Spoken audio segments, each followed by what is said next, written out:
សម្ដេចមហាបាវរធិបតីនាយករដ្ឋមន្ត្រីធិបតីហ៊ុនម៉ាណែតអិសរាជបណ្ឌិតញៀនខ្ពស់ត្រដែតដាក់ភ្លើងធ្វើផ្លែតរិទ្ធច្បាំងយុទ្ធសាស្ត្របញ្ញកនសម្ដេចមហាបាវរធិបតីនាយករដ្ឋមន្ត្រីព្រៀងវ័យបំផុតដឹកនាំប្រតិបត្តិអង្គអាចគ្មានឈប់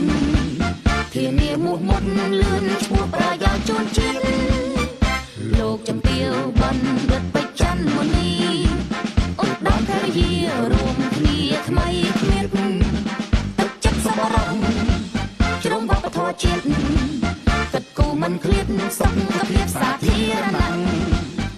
សម្ដេចធិបតីនឹងលោកចំពាវសំលេងទាំងជ្រាវស្វាគមន៍រាំងទាំងមន្ត្រីប្រជា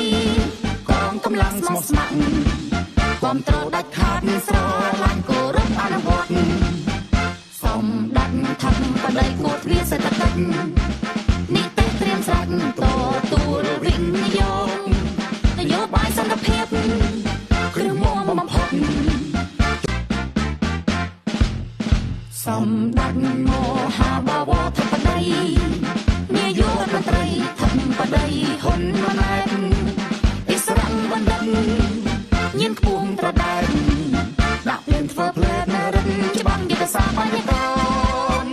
សម្ដេចមហាបាវរធិបតីនាយករដ្ឋមន្ត្រីព្រៀងវ័យបំផុតដឹកនាំប្រតិបត្តិអង្គអាចគ្មានឈប់ធានាមោះមុតលឿនឈ្មោះប្រាយាជូនជាតិ